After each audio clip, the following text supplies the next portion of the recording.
أعوذ بالله من الشيطان الرجيم. بسم الله الرحمن الرحيم.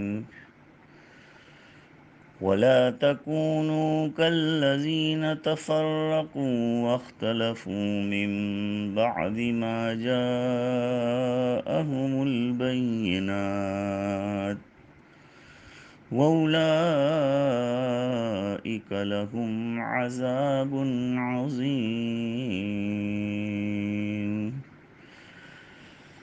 يوم تبيض وجوه وتسود وجوه، فأما الذين اسودت وجوههم أكفرتم بعد إيمانكم فذوقوا العذاب بما كنتم تكفرون. وأما الذين ابيضت وجوههم ففي رحمة الله هم فيها خالدون. تلك آيات الله نتلوها عليك بالحق وما الله يريد ظلما للعالمين. ولله ما في السماوات وما في الأرض وإلى الله ترجع الأمور. صدق اللہ مولانا العظیم.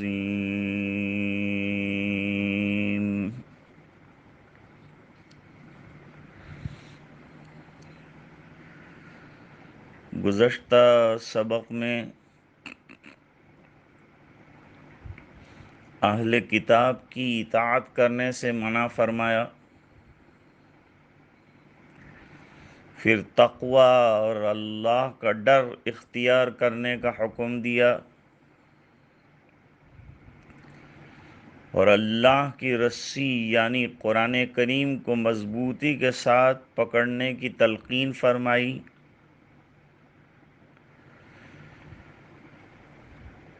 پھر تفرق اور اختلاف سے بچنے کے لیے اور اتحاد کے لیے ایک گر بتایا.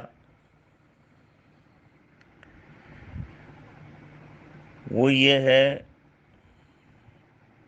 کہ ایک گروہ امت مسلمہ میں ایسا ہونا چاہیے جو بھلے کاموں کی، دین کی، اچھے کاموں کی دعوت دے، دعوت اللہ کا کام کرے، برائیوں سے روکے،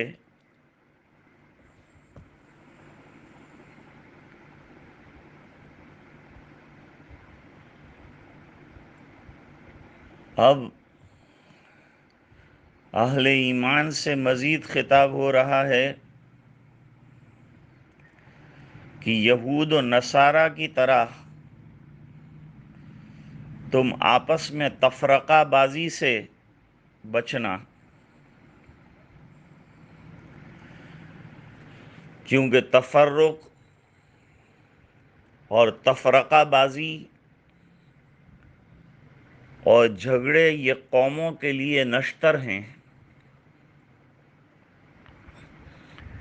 اس سے اتحاد پارا پارا ہو جاتا ہے، طاقت ٹوٹ جاتی ہے.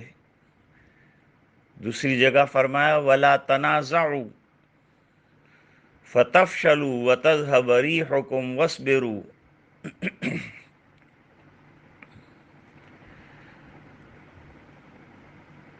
اہل کتاب نے واضح احکام آ جانے کے باوجود اپنی نفسانی خواہشات کی تکمیل کے لیے تفرقہ ڈالا، جس کے نتیجے میں ان کے اندر الگ الگ گروہ اور جماعتیں بن گئیں، فرقے بن گئے. اور وہ گمراہی میں مبتلا ہو گئے، عذاب کا شکار ہو گئے۔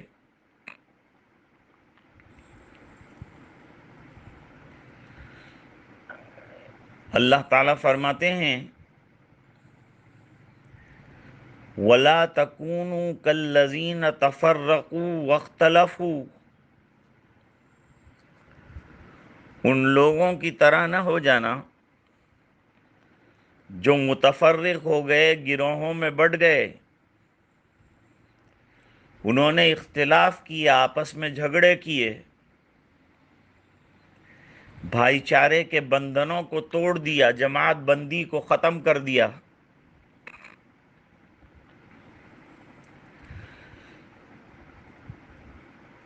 اور یہ بھی انہوں نے اس کے بعد کیا جب کہ ان کے پاس واضح کلام اور دلائل آ چکے تھے۔ یہ اختلاف کسی غلط فہمی کی بنیاد پر پیدا نہیں ہوا، بلکہ اپنی خواہشات اور وشیز کی تکمیل کے لیے دیدہ اور دانستہ اختلاف کا راستہ اختیار کیا، جس کا نتیجہ یہ ہوا کہ ایسے لوگ اللہ کے نزدیک بڑے عذاب کے مستحق ٹھہرے۔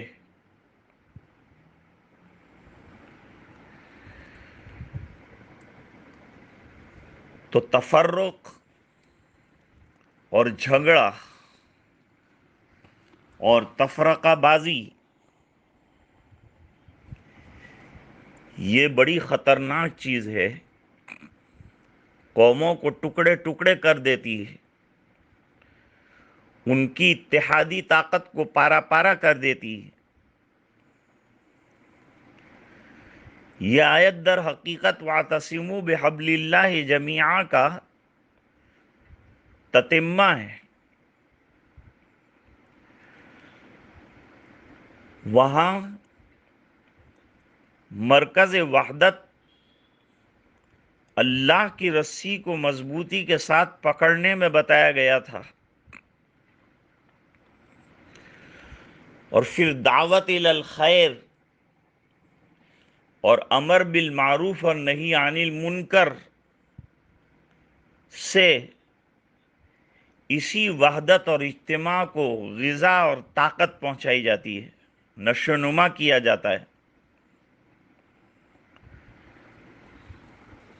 پہلی قومیں تفرقہ بازی کی وجہ سے ہلاک ہوئی، تباہ ہوئی۔ تم بھی اگر یہ وتیرہ اور یہ طریقہ اختیار کرو گے اور نفسانی خواہشات کے لیے دین کے اندر جھگڑے کرو گے تو تمہارے اندر بھی گروہ پیدا ہو جائیں گے۔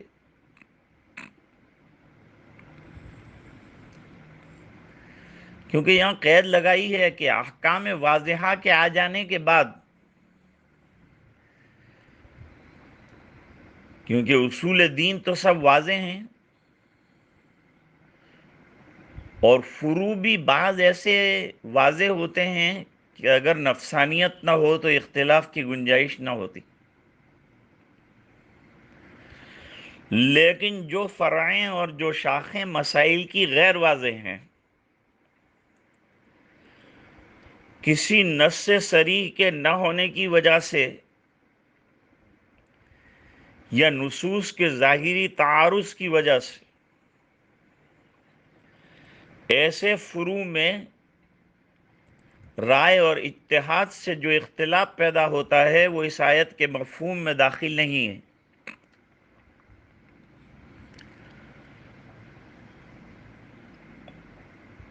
اور وہ حدیث صحیح اس کی اجازت کے لیے کافی ہے، جس کو بخاری اور مسلم نے حضرت عمرو بن عاص رضی اللہ تعالی عنہ سے روایت کیا ہے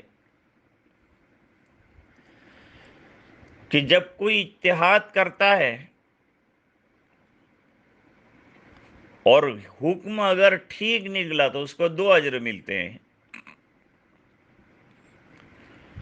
اور جب اجتہاد میں غلطی کرے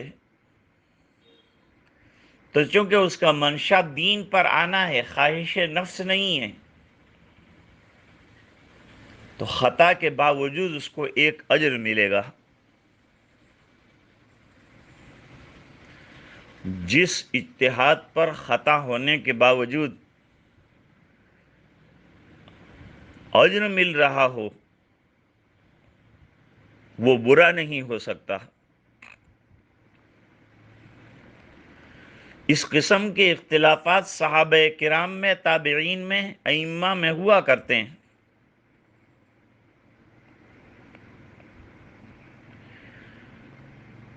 بقول حضرت قاسم ابن محمد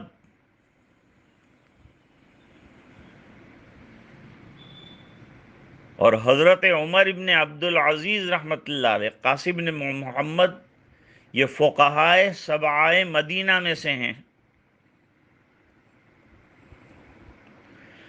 اور حضرت ابو بکر رضی اللہ تعالیٰ عنہ کے صاحبزادے محمد کے بیٹے ہیں۔ یہ حضرات فرماتے ہیں کہ ایسا اختلاف یہ تو لوگوں کے لیے موجب رحمت ہے، جیسا کہ روح المعانی میں بیان کیا گیا ہے۔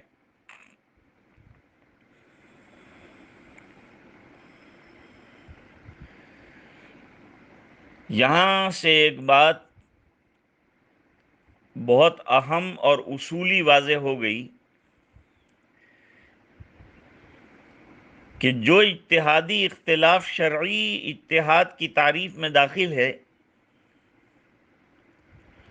اس میں اپنے اجتہاد سے جس امام نے جو جانب کو اختیار کیا، اگرچہ عند اللہ اس میں سے صواب اور صحیح صرف ایک ہے، دوسرا خطا ہے، لیکن یہ صواب اور خطا، یہ درست ہونا اور غلط ہونے کا فیصلہ صرف حق تعالی شانہ کریں گے۔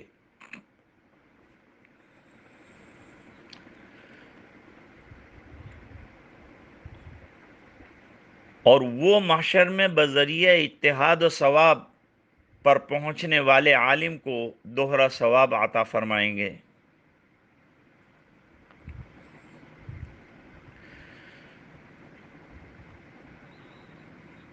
اور اختلاف میں یہ کہنے کا حق نہیں ہے کہ یقینی طور پر یہ صحیح ہے اور دوسرا غلط ہے، کیونکہ ہر آدمی اپنی بصیرت کی حد تک قرآن و حدیث سے استدلال کر کے اپنے آپ کو درست کہے گا۔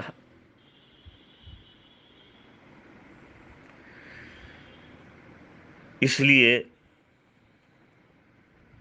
یہ اختلاف جو ہے وہ مراد نہیں ہے۔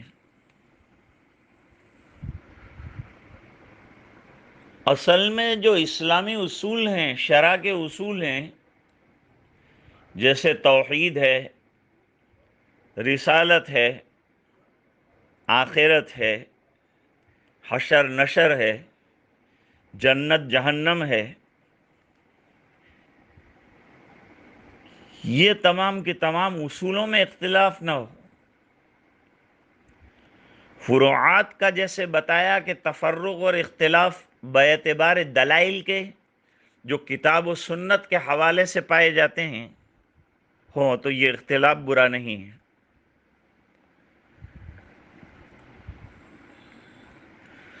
اور یہ گفتگو بھی اس اتحاد میں ہے جو شریعت کے اصول اتحاد کے ماتحت ہو، اور اتحاد ان میں کیا جائے جس میں صراحت کے ساتھ قرآن کریم میں کوئی دلیل نہ ہو یا حدیث میں کوئی فیصلہ نہ ہو، یا وہ مبہم چیز ہو، اس کی تفسیریں مختلف ہو سکتی ہیں، یا چند آیات اور روایات سے دو متضاد چیزیں سمجھ میں آتی ہیں، ایسے موقع پر صرف ان لوگوں کو اجتہاد کرنے کی اجازت ہے جن میں شرائط اجتہاد موجود ہوں۔ مثلا قرآن و حدیث کے متعلق تمام علوم اور فنون میں مکمل مہارت، زبان عربی میں مہارت، صحابہ کرام تابعین کے اقوال اور آثار کی مکمل واقفیت اور علم، تو جو شخص کسی مخصوص مسئلے میں اپنی رائے چلائے، اپنی ہانکے، اپنی خواہش کو داخل کرے، وہ اجتہادی اختلاف میں داخل نہیں ہے۔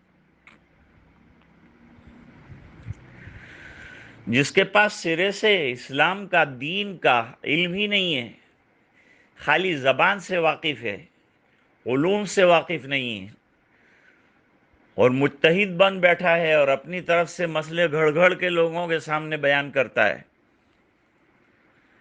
یہ حیران کرنے والی بات ہے۔ یہ اختلاف خطرناک ہوگا، کیونکہ ایسے تو پھر ہر آدمی اپنی رائے، اپنی خواہش کی تکمیل کے لیے اور اپنی روٹی پر دال کھینچنے کے لیے کرتا رہے گا۔ تو جیسے اہل کتاب نے کیا کہ باوجود دلائل واضحہ اور بینہ کے ہونے کے باوجود بھی وہ خواہشات میں پڑے رہے اور اسی کو لے کر اجتہاد کرتے رہے اور منمانی کرتے رہے، تو گمراہ ہو گئے۔ قاضی ثناء اللہ صاحب پانی پتی رحمۃ اللہ علیہ مفسر قرآن ہیں، آپ اولیاء اللہ میں سے ہیں، نقشبندی طریقے کے بزرگ تھے۔ آپ نے مرزا مظہر جانا نے جانا، مرزا مظہر جانے جانا رحمت اللہ علیہ کے ہاتھ پر بیعت کی تھی، اور پھر انہی کے نام سے اپنی تفسیر کو منسوب کیا، تفسیر مظہری، اونچے پائے کی تفسیر ہے، اور ایک عرصے تک یہ قلمی نسخے میں تھی۔ پھر آج سے 50-60 سال پہلے اس کو زیور طبع سے آراستہ کر کے 10 جلدوں میں لایا گیا۔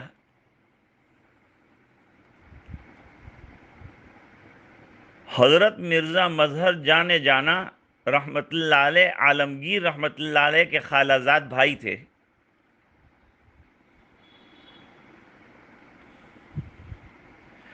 شاہ ولی اللہ صاحب رحمت اللہ علیہ کے ہم عصر تھے۔ مرزا صاحب رحمت اللہ علیہ کو رافضیوں نے گولی مار کر شہید کیا تھا، جس کی اطلاع انہوں نے پہلے سے دے دی تھی اور تیار ہو کر بیٹھے تھے، اور اپنے مریدوں کو خط بھی لکھ دیے تھے اور تاریخ اور وقت بھی بتا دیا تھا۔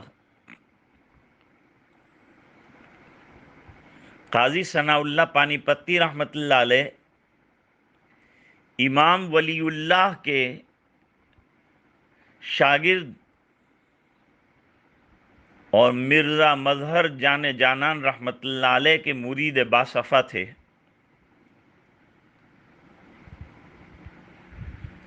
وہ بھی تقریباً یہی بات کہتے ہیں جو میں نے ابھی اوپر ذکر کی، کہ خواہش نفس سے خالی ہو کر اتحاد کی تمام تر صلاحیتیں رکھنے والا اللہ سے قرب، نزدیکی اور ثواب اور درست مسئلے تک پہنچنے کی جو کوششیں جاری رکھتا ہے،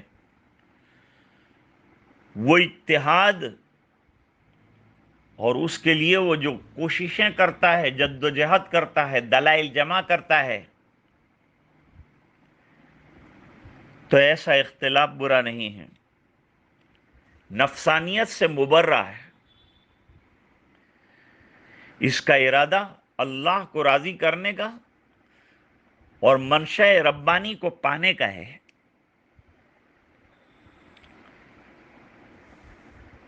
صحابہ کرام میں یہ چیز پائی جاتی تھی، ان کے علوم گہرے تھے، ان میں تکلف نہیں تھا، کھینچا کھینچی اور دشمنی نہیں تھی۔ حضور پاک صلی اللہ علیہ وسلم کی تربیت کی وجہ سے ان کے دل آئینے کی طرح صاف ہو چکے تھے۔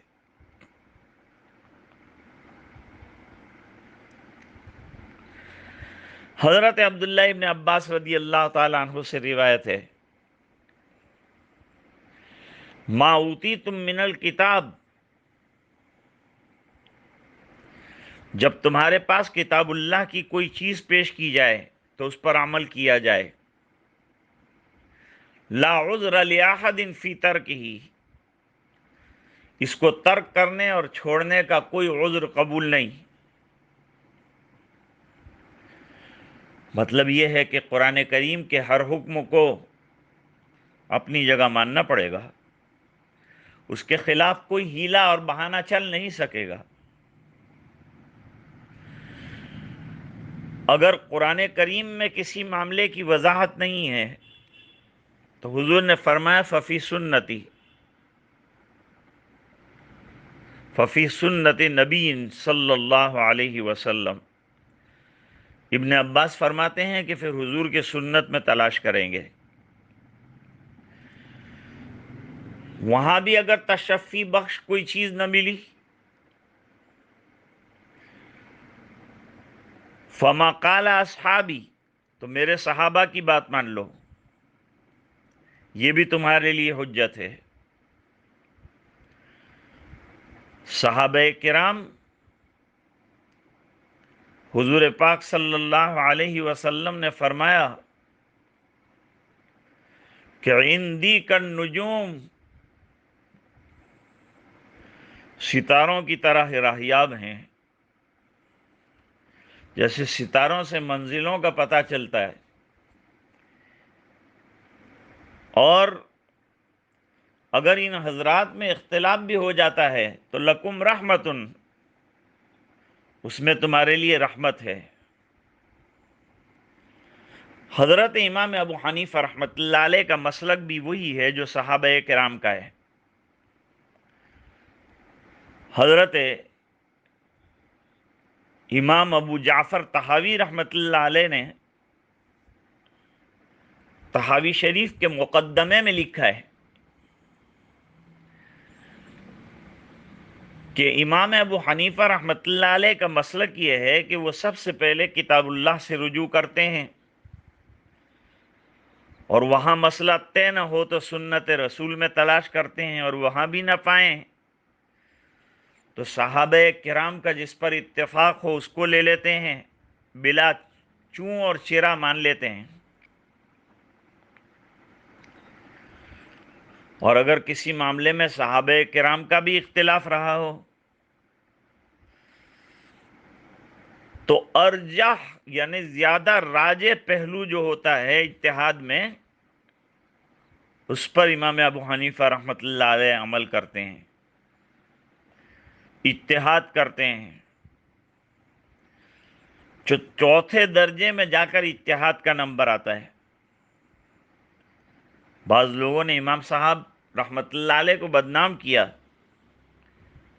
کہ آپ حدیث پر قیاس کو ترجیح دیتے ہیں، یہ درست نہیں ہے۔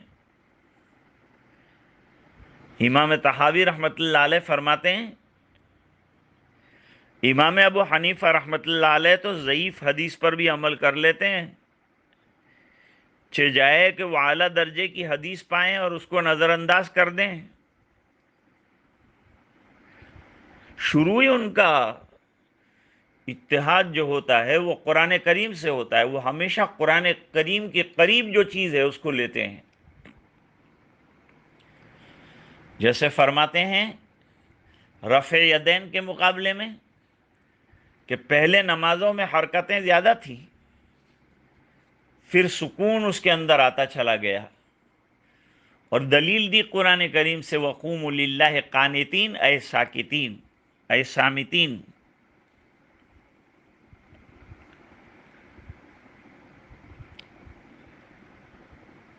ابن حزم ظاہری رحمۃ اللہ علیہ نے اس کی مثال قہقہے والی حدیث سے دی ہے۔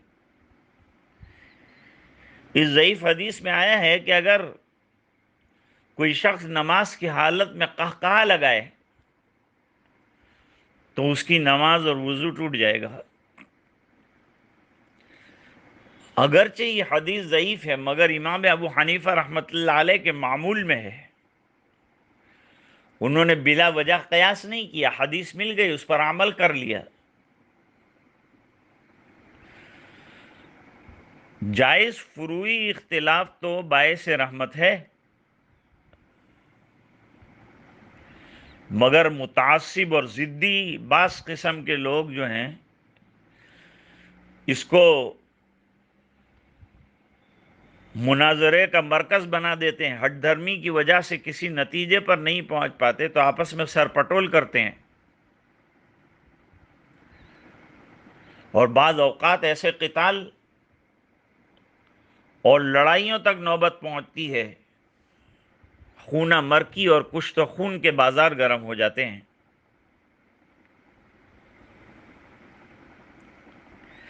ایسے اختلاف باعث زحمت ہے، رحمت نہیں ہے۔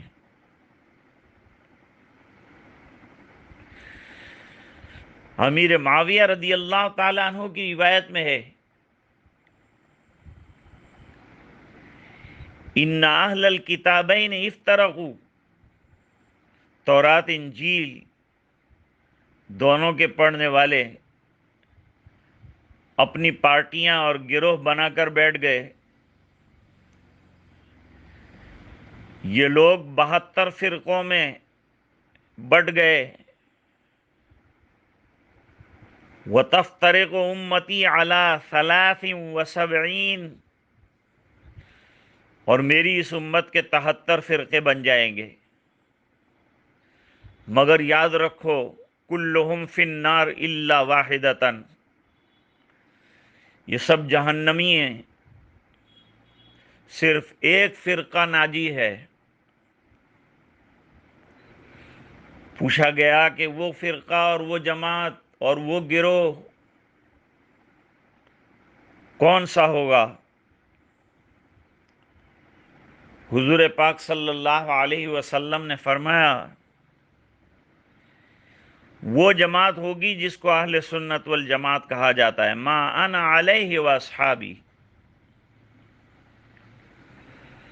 یہ وہ لوگ ہیں جو حضور صلی اللہ علیہ وسلم کے طریقے، سنت اور صحابہ کرام کے طریقوں پر چلے،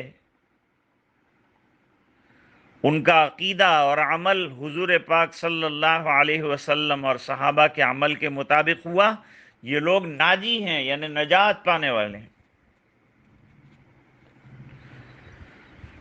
حضور پاک صلی اللہ علیہ وسلم کا ارشاد ہے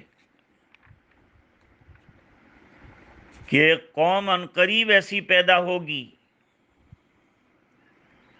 کہ ان میں خواہشات اور بدعات اس طرح سے سرایت کر جائیں گی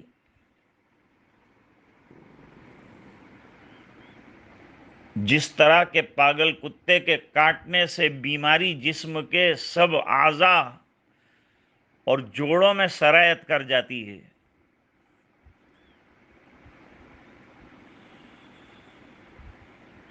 اور بدعت ایسی چیز ہے کہ آدمی اس کے مقابلے میں کچھ نہیں دیکھتا، نہ کتاب اللہ دیکھتا ہے، نہ سنت دیکھتا ہے، نہ صحابہ کرام کے طریقوں کو دیکھتا ہے۔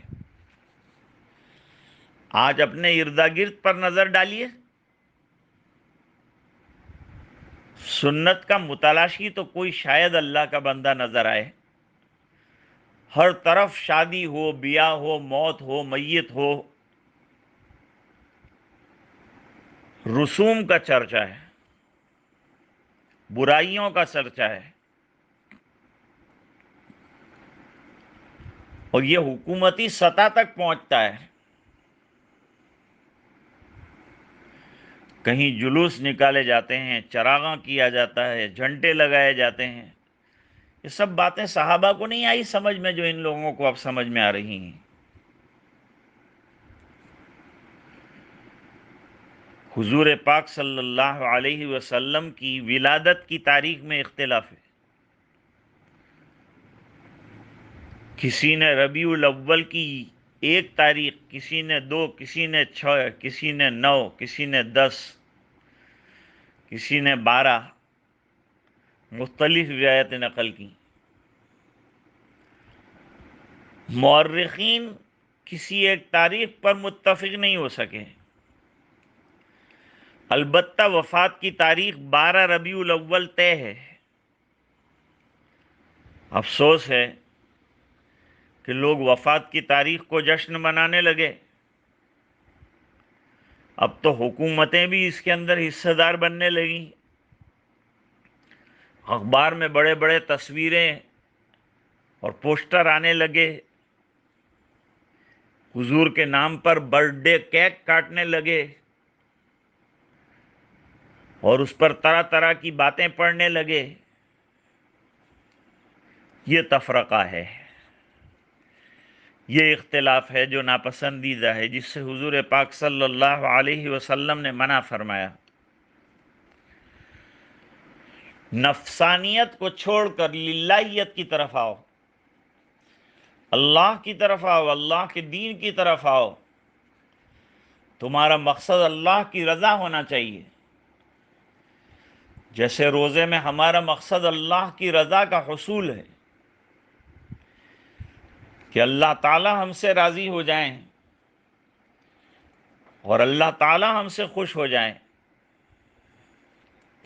اس لیے اشیاء ثلاثہ، کھانا پینا اور جائز تعلق کو چھوڑا، اس ڈر کے ساتھ کہ اس کی خلاف ورزی کرنے سے کہیں اللہ ناراض نہ ہو جائے۔ اور یہ تو چھوٹا روزہ ہے، اور بڑا روزہ تو پوری زندگی میں اللہ کی رضا کی فکر کرنا ہے کہ زندگی کے کسی موڑ پر، کسی عمل سے، کسی قدم سے ہمارا پروردگار ہم سے ناراض نہ ہو جائے۔ آگے فرماتے ہیں یوم تبیض وجوہ و تسود وجوہ، جس روز بعض چہرے سفید اور چمکدار ہوں گے اور بعض چہرے سیاہ ہوں گے۔ ایک جگہ پر اللہ تعالیٰ نے فرمایا وَيَوْمَ الْقِيَامَةِ تَرَى الَّذِينَ كَذَبُوا عَلَى اللَّهِ وُجُوهُهُمْ مُسْوَدَّةٌ۔ دوسری جگہ فرمایا وُجُوهٌ يَوْمَئِذٍ مُسْفِرَةٌ ضَاحِكَةٌ مُسْتَبْشِرَةٌ وَوُجُوهٌ يَوْمَئِذٍ عَلَيْهَا غَبَرَةٌ تَرْهَقُهَا قَتَرَةٌ وُجُوهٌ يَوْمَئِذٍ نَاظِرَةٌ إِلَى رَبِّهَا نَاظِرَةٌ۔ ان آیات میں ایک ہی قسم کا مفعول ہے، ایک ہی مفہوم ہے، الفاظ مختلف ذکر کیے گئے ہیں۔ بیاض سفیدی کو کہتے ہیں، سواد سیاہی کو کہتے ہیں، کالے پن کو کہتے ہیں۔ جس روز بعض چہرے سفید اور روشن، یہ ایمان والوں کے چہرے ہوں گے جن کے چہروں پر کامیابی کی وجہ سے رونق ہوگی۔ آج بھی دنیا میں کوئی امتحان میں کامیاب ہوتا ہے، اس کے ہاتھ میں پرچہ دیا جاتا ہے، وہ رزلٹ پڑھتا ہے تو اس کے چہرے پر ایک بشاشت، ایک خوشی کی لہر دوڑ جاتی ہے۔ تو یہ نور ایمان ہے، جو سفیدی ہے نا، وہ نور ایمان ہے۔ اور سیاہی سے مراد کفر کی، ناکامی کی، کفر والا ناکام ہے، جنت میں نہیں جائے گا۔ تو چہروں پر کفر کی کدورت کو سواد یعنی سیاہی کے ساتھ تعبیر کیا۔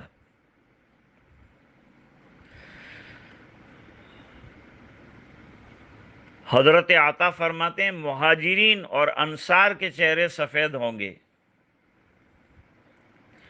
اور بنو قریظہ اور بنو نذیر یہ یہودیوں کے گروہ ہیں، ان کے چہرے کالے ہوں گے۔ ایک حدیث میں جو ترمذی شریف کے اندر ہے، فرمایا خوارج یہ ایک فرقہ ہے جو کبیرہ کا ارتکاب کرنے والے کو دین سے خارج کہتے ہیں۔ یہ خوارج کے سیاہ چہرے ہوں گے اور سفید چہرے ان لوگوں کے ہوں گے جن کو وہ لوگ قتل کریں گے۔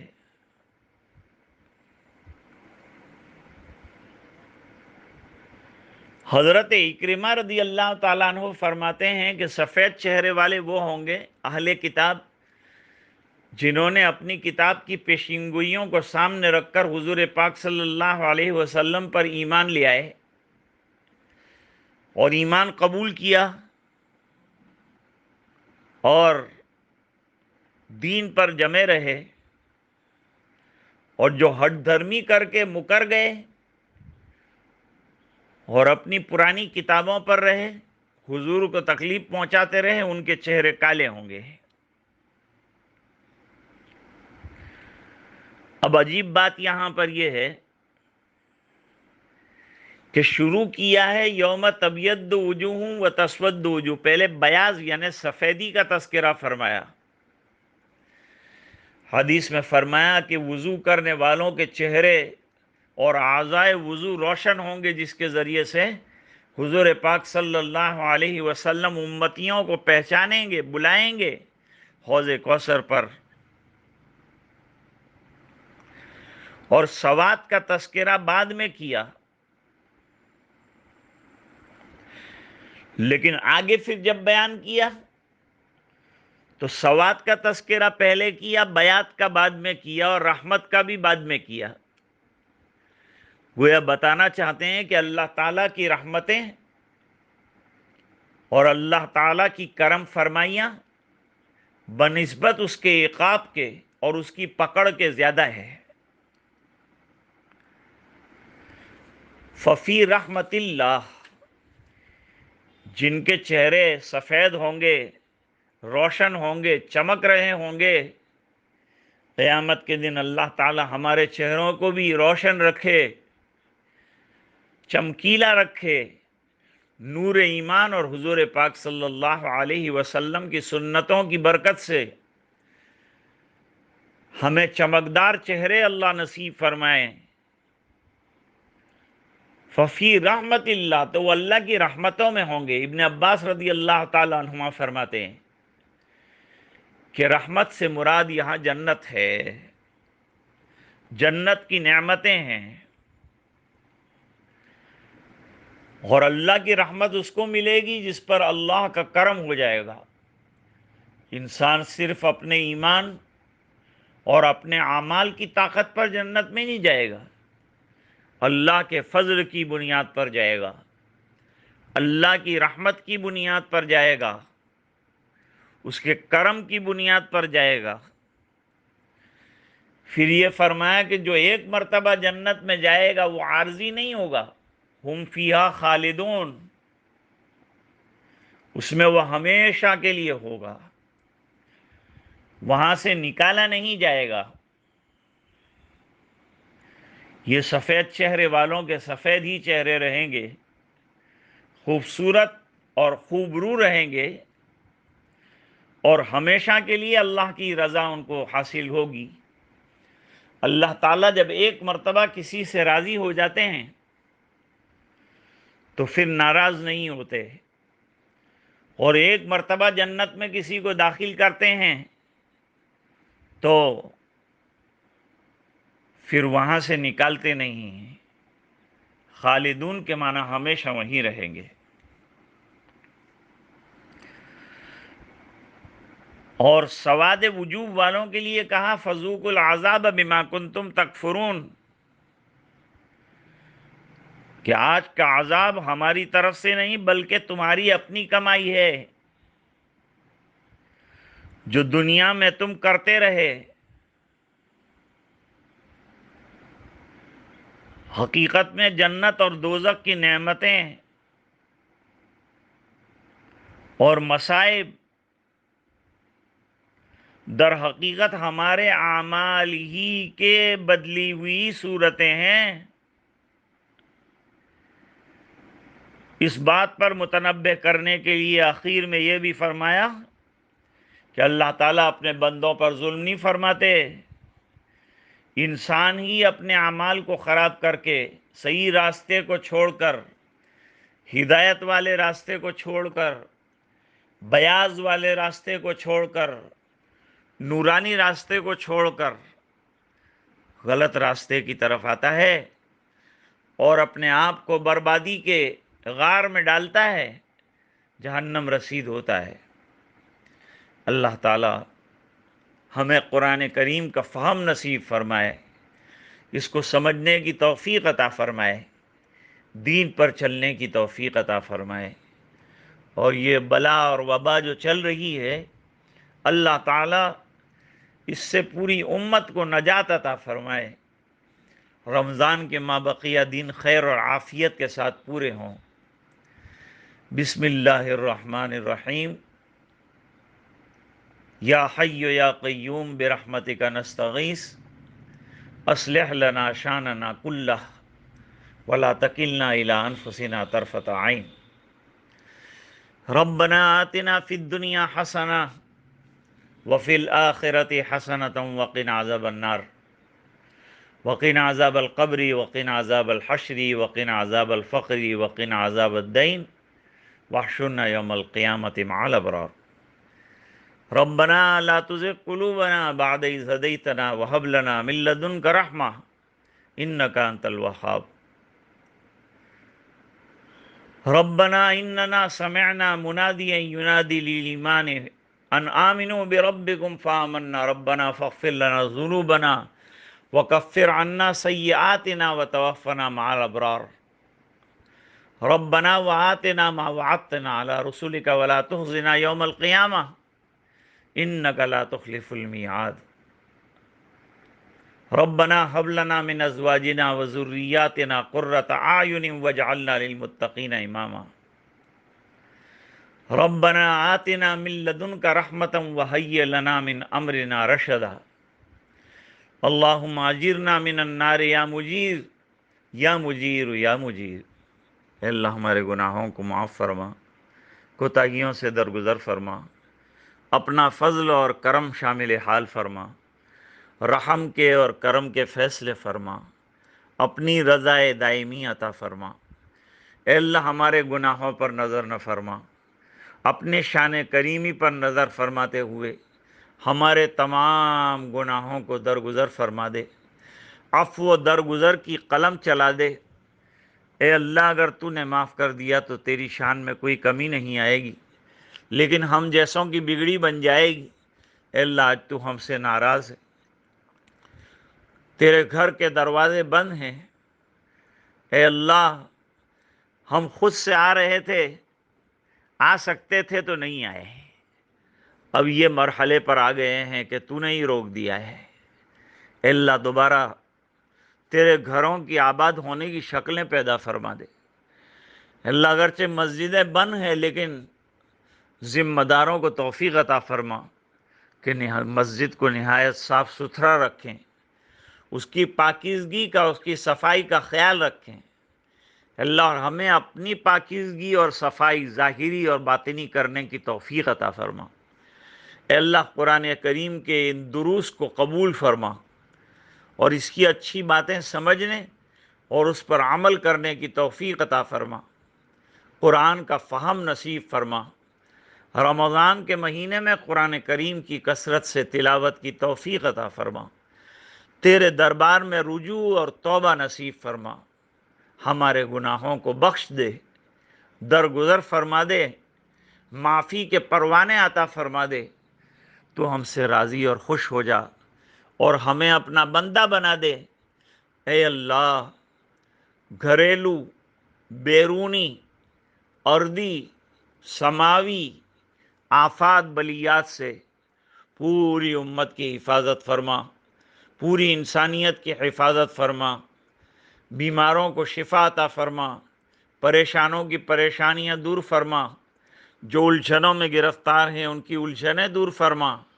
اے اللہ، جہاں جہاں تک یہ سنا جا رہا ہو اور لوگوں نے ہاتھ اٹھا رکھے ہوں، اے اللہ ان کا ہاتھ اٹھانا منظور فرما لے۔ اے اللہ یہ ٹوٹا پھوٹا گڑ گڑانا منظور فرما لے۔ اے اللہ اپنے کرم سے ہمیں مالا مال فرما دے۔ اے اللہ ہمیں ان لوگوں میں سے بنا جن کے چہرے قیامت کے دن چمکدار ہوں گے، ان لوگوں میں سے نہ بنائیو کہ جن کے چہرے ناکامی کی وجہ سے، کفر کی وجہ سے، خرافات کی وجہ سے سیاہ ہوں گے۔ اے اللہ یہ دعائیں محض اپنے فضل و کرم سے قبول فرما۔ سبحان ربک رب العزت عما یصفون، سلام علی المرسلین، والحمد للہ رب العالمین۔